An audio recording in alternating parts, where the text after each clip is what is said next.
Hello, it is Saturday, April 10th, and we will celebrate the second Sunday of Easter tomorrow on the 11th. I hope you will join us where we will talk about doubting Thomas. And I'm continuing today through Jonathan Hartgrove's book on stability, The Wisdom of Stability, Jonathan Wilson Hartgrove. And we're going to read from a minor prophet today, Habakkuk. I'll be reading verses 2, 1 to 4, and 14 and 20 from the new RSV. I will stand at my watchpost and station myself on the rampart. I will keep watch to see what he will say to me and what he will answer concerning my complaint. Then the Lord answered me and said, "Write the vision, make it plain on tablets, so that a runner may read it. For there is still a vision for the appointed time.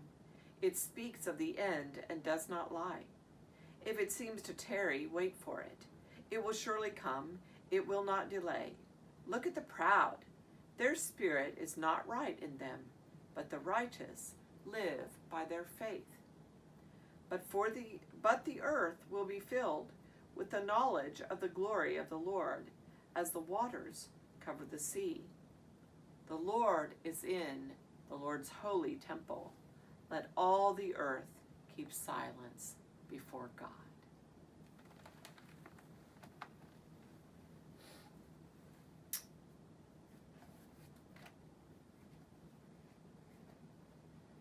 Now remember, Jonathan Wilson Hartgrove lives in a community, in an inner city community, an intentional community in North Carolina, and so he's talking a little bit, he comes from that context.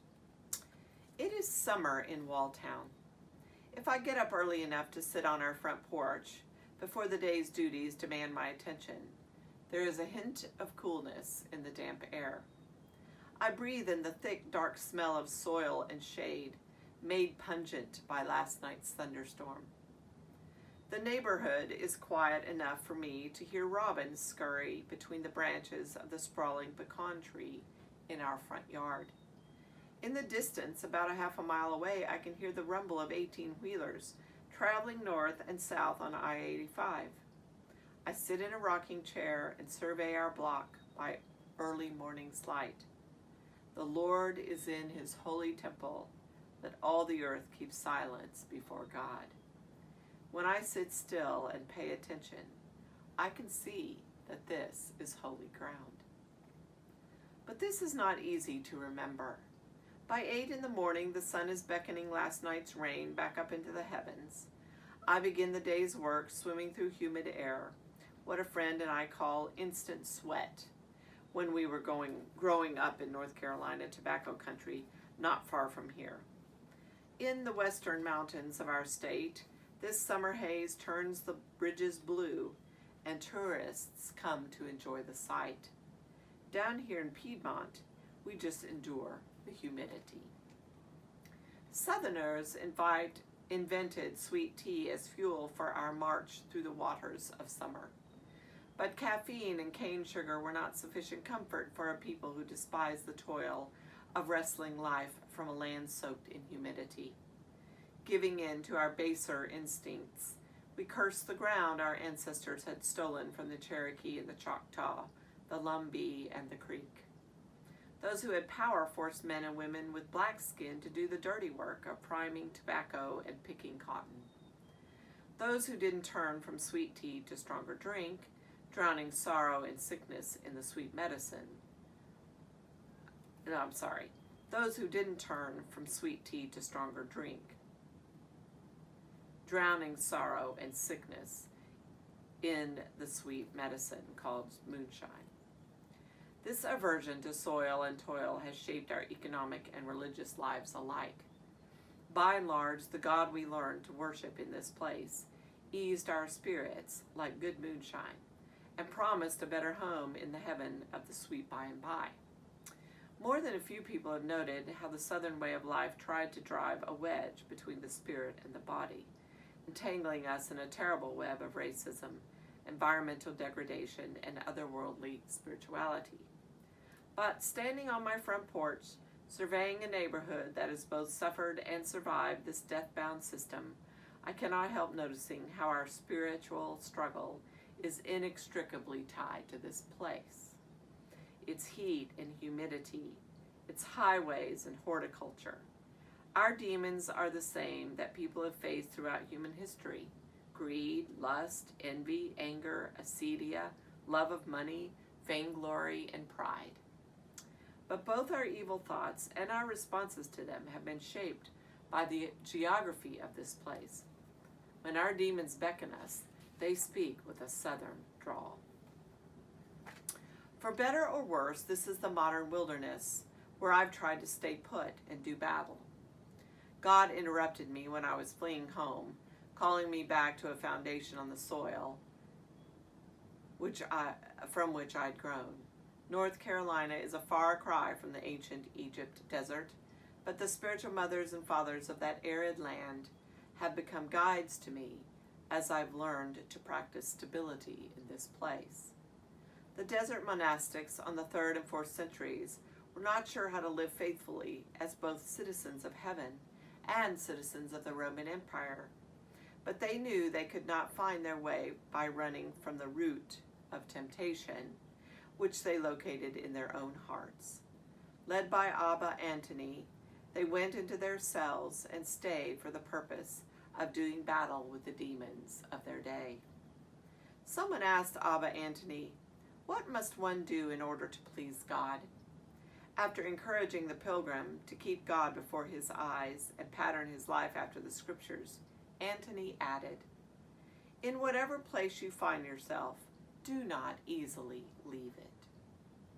Another of the Desert Fathers advised similarly, "If a trial comes up upon you in the place where you live, do not leave that place when the trial comes. Wherever you go, you will find that what you are running from is ahead of you." The wisdom of the desert was not my instinct. I grew up in King, North Carolina, and soon learned that I was from a humble place. Education opened my eyes to the problem of the place I was from, and charged my imagination with a fascination for the landscape beyond King's horizons. I wanted to make a difference in the world, and I knew that meant leaving home. The way up to a higher calling was a highway that led out into the wide world of important places. I left home at 16, not looking back. But the pursuit of higher truth in better places was frustrating.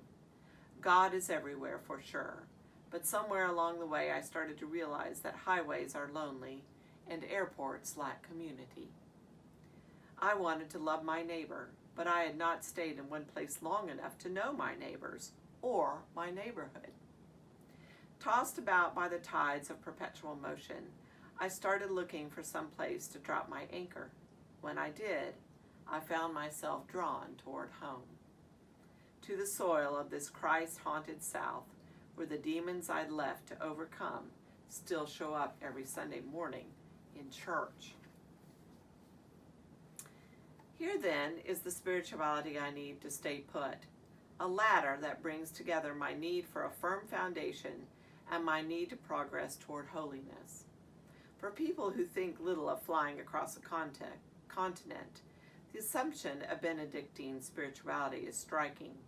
If we want our very being to rise up into God's being, nothing is more important than rooting ourselves in a place where God can happen. Yes, we're on a journey, but not all movement is progress toward the promised land.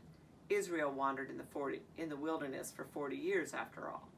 The difference between progress and wandering seems to depend on whether we can trust God to deliver us from bondage in the place where we are. From the church parking lot across the street, I hear the voice of a young man from Walltown. He is yelling instructions to neighborhood kids who are playing outside during the first week of summer camp. I remember our first summer here when that same young man was himself a kid in the camp, and I was his counselor.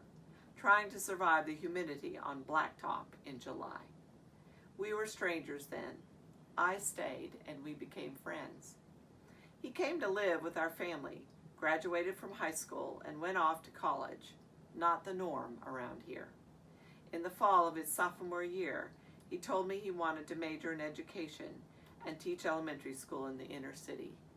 Quote, "Little black boys don't have many men to look up to," unquote, he said. I watch out the window as the campers stand at attention, ready to jump at his command. Maybe here, I think to myself, they do. Beautiful.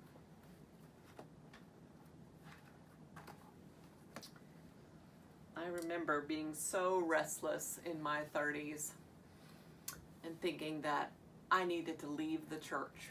That was what needed to happen. And truly I found it to be that it was restlessness in my heart and soul.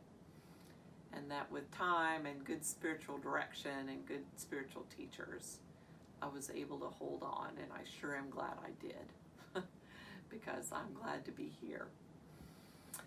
Let's pray. Our Father, who art in heaven, hallowed be thy name. Thy kingdom come, thy will be done, on earth as it is in heaven. Give us this day our daily bread, and forgive us our debts, as we forgive our debtors. And lead us not into temptation, but deliver us from evil.